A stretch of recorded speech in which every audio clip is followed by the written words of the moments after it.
Ma kaunti ma Siaya ogolo pachi ewi dwaro mar ywako aguch omenda mar NCDF e katiba. Jopiny moko yie gi paro ma kamano, kama moko to nene mopogore ka gidwaro ni mondo ogeng' josiasa tiyo gomenda go e yudo huma margi giwegi. Okil maduong' mamalo Morris Juma owacho ni nitie dwaro maluwo dwaro mar katiba ma opogore e rang'iny matelo e piny owacho, kowacho ni jood bura moko oseketo maino e tijgi kendo nego ket maino e tijgi mar chung' ne jopiny, loso chike kod keto sirikal tesre ma ok ni gin bende ema girango omenda mag NGCDF. Noloso e sach kawo pach jopiny yo Ugunja. Kata kamano, moko kuom jopiny kotelnegi kod Michael Otieno Yugi kod Fred Fwaya nodok ne aguch omenda mar NGCDF ka giwacho ni gisetimo dongruok maneno.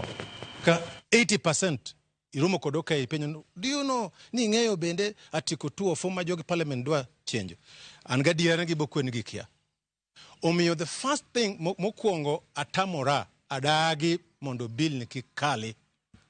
To gimimi adagi mondo bill ni kikali nikech court nose kwerno pesa midwa tiyogo e Kenya ka kik mi national or the legislators. Nikech ango? Nikech nitie need mondo ji obed kod pogrok owe office kata migao ka migao mar telo mamalo kod migao mar judiciary to kod parliament mondo gibed ka gitiyo tijegi. Onge tich mowach no MP nyaka ger cho, nyaka ger chiro, nyaka chupo nyithindo. Gima thago Kenya ok en wach mar chike wan go mabeyo, but pod gitiyo kaka onego giti. Kori pacha an kaka Michael Otieno Yugi ana support ni bill no nego dhi mbele to nego lose maber makonyo jo Kenya. Wajo musomi shida kendo jomo pon igwenge mipinga sirikal. Donjo ma CDF emonokelo weche gi bobedo maromre.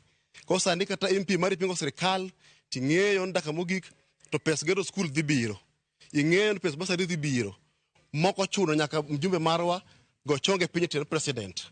Anasiro mondo CDF kik gol okete chik kendo mer gi pesa kik bed ni mujumbe ema everything en ko bedo ma en molos ko bed oket chik mo bed gi ma independent ma mujumbe bed ga nyapa lakini gini obed gi independent ma kikele to bed gi ma chiko yie ma pesa tiyo mo jowinjo pinyuk mag dhiye ok maka otiyo kama to kiwuoye to mano ni kodi kido mujumbe.